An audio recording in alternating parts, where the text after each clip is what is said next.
Fala, filhotes, vocês estão vivos? No vídeo de hoje nós vamos falar um pouquinho sobre o antifascismo. Essa palavra que entrou na moda aí, recentemente, em especial, por conta, primeiro no Brasil, dos movimentos que têm acontecido frequentemente em apoio ao Bolsonaro e, ao mesmo tempo, pedindo intervenção militar e fechamento do Supremo, do Congresso, e com algumas pautas bem agressivas. O antifascismo é um movimento que teoricamente se opõe a esse tipo de movimento que cresce no mundo inteiro hoje, que é a chamada extrema-direita.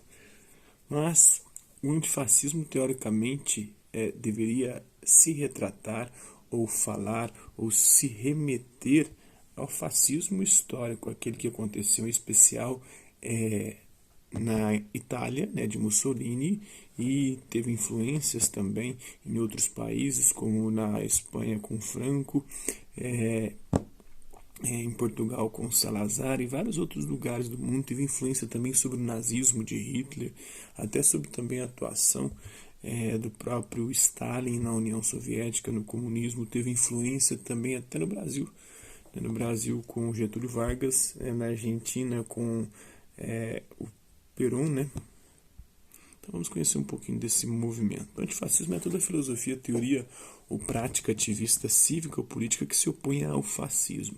O fascismo vem do italiano fatio, quer dizer feixe, Tudo pelo Estado, nada fora do Estado, tudo em conjunto, é a sociedade fechada, formando um todo único, um bloco único, com aspirações totalitárias, com um poder arbitrário e tirânico, incluindo muitas vezes o combate ao nazismo. O antifascismo diz combater o nazismo, o neonazismo também, e qualquer ideologia supremacista, que queira dizer ou defender que uma raça é superior à outra, como o supremacismo branco, que acontece e é muito forte dentro dos Estados Unidos, desde a Ku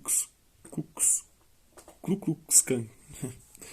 E o neonazismo, que são as formas de nazismo mais modernas, que defendem a superioridade da raça ariana e dos brancos, a supremacia branca, desde o período da Alemanha nazista, xenófoba, que odeia outras etnias, outros grupos étnicos, e de extrema-direita. Em contexto histórico, é um termo originado na década de 1920, e relacionado com o movimento político se opôs ao fascismo de Benito Mussolini na Itália, político italiano que governou com poderes ditatoriais, com poderes tirânicos, a Itália fascista entre 1922 e 1943.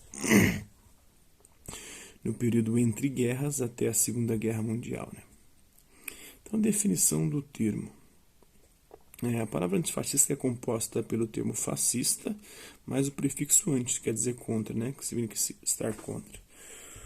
O termo relacionado ao antifa, é como se autodenominam os antifascistas, abrevia e carrega o mesmo significado da palavra da língua alemã, antifatismos, Refere-se a indivíduos e grupos dedicados a combater o fascismo, essa ideologia coletivista, ditatorial, arbitrária, tirânica, que prega a superioridade, seja ela econômica, racial ou qualquer outro tipo de superioridade baseado em características sociais, características biológicas, econômicas, políticas, que querem eliminar o diferente, A maioria dos principais movimentos de resistência durante a Segunda Guerra Mundial foram antifascistas.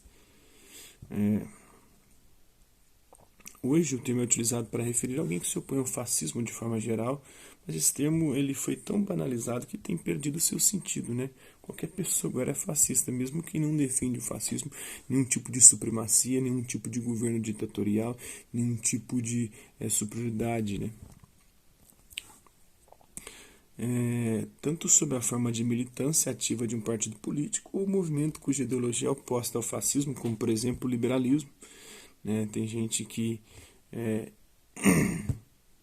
defende que os liberais são fascistas.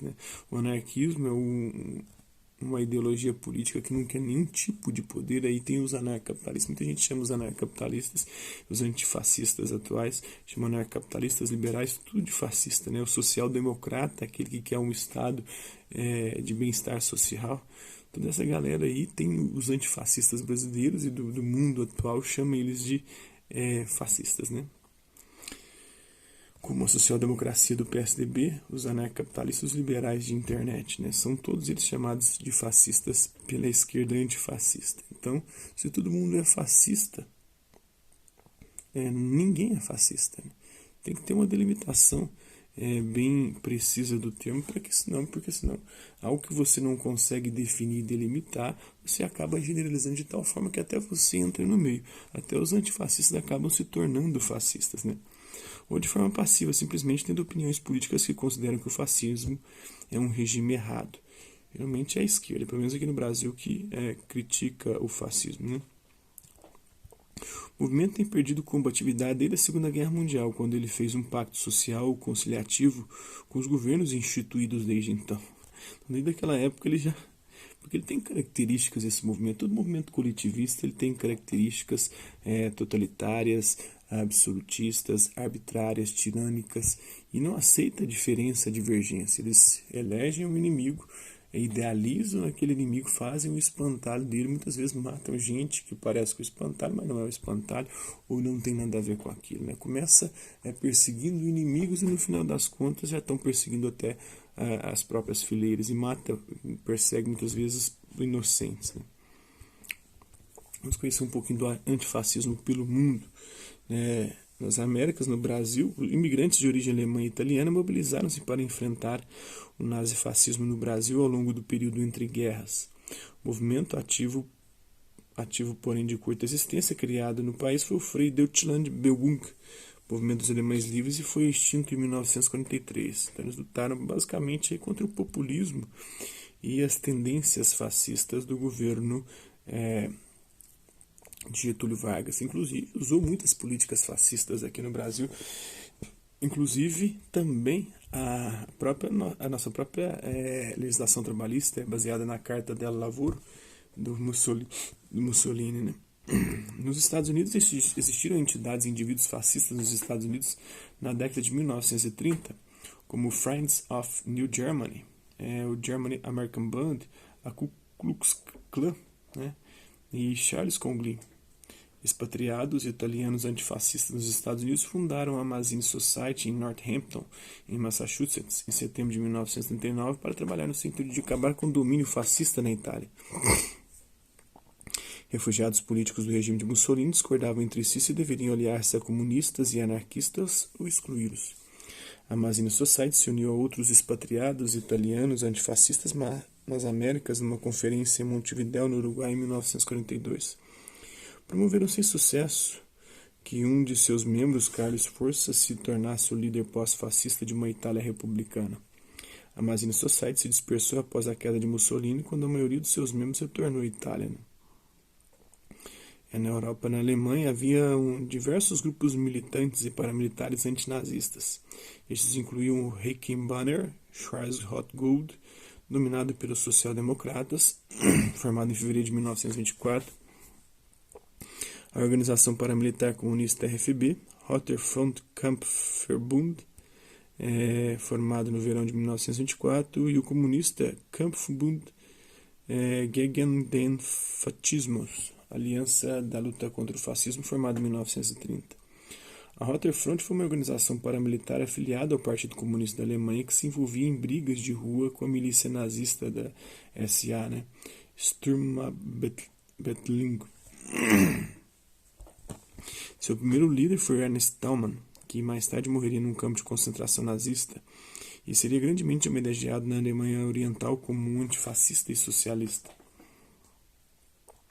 Em 1932, durante o período da Frente Única Antifaschistische Aktion, foi formada como uma aliança geral na qual social-democratas, comunistas e outros poderiam combater a repressão legal e se autodefender contra paramilitares nazistas. Seu logotipo de duas bandeiras, projetado por Max Kayson e Max Gebhard, ainda é amplamente usado como um símbolo de militantes antifascistas em todo o mundo. as 3 flechas, né, o símbolo da frente de ferro.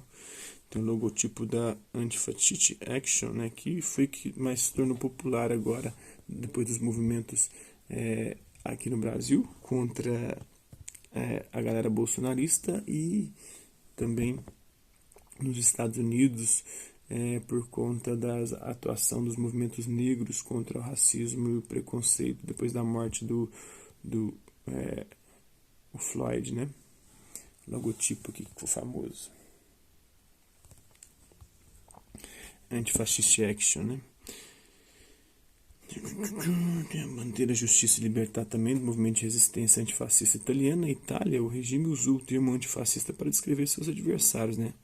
A polícia secreta fascista era oficialmente conhecida como UVRA, Organização per la Vigilancia e la Repressione del Antifascismo. Na década de 1920, muitos movimentos operários antifascistas lutaram contra os violentos camisas negras e contra a ascensão do Duce, o líder fascista, o Benito Mussolini. Depois que o Partido Socialista Italiano, o PSI, e o Partido Nacional Fascista, o PNF, firmaram um pacto em 3 de agosto de 1921, os sindicatos adotaram uma estratégia legalista e de não violência. Os membros do movimento dos trabalhadores que não concordaram com esta estratégia formaram o Arditi del Popolo. O Partido Comunista Italiano, o PCI, organizou alguns grupos militantes, mas suas ações foram relativamente pequenas e o partido manteve uma estratégia legalista não violenta. O anarquista italiano Severino di Giovanni, que se exilou na Argentina após a marcha sobre Roma, em 1922, de Benito Mussolini, organizou vários atentados contra a comunidade fascista italiana. O liberal antifascista italiano Benedetto Croce escreveu o Manifesto degli Intellettuali Antifascisti. Temos 2 grandes intelectuais desse tempo, né? O Giovanni Gentili, que defendeu o fascismo, e o Benedetto Croce, né? 2 grandes idealistas italianos. O Croce já era antifascista, né? Publicado em 1925. Outro notável liberal antifascista italiano na época foi o Piero Goberti. As forças antifascistas mais relevantes eram associadas ao Exército Vermelho. Em Portugal também teve movimentos antifascistas, também na África. O antifascismo se manifestou mais nas zonas francesa e italiana da África, na luta contra o neocolonialismo. Então é isso aí, esse é um pouquinho do antifascismo. Espero que vocês tenham gostado do vídeo. Quem curtiu, dá um like, quem não curtiu, dá um dislike. Hasta la vista, babies, até a próxima.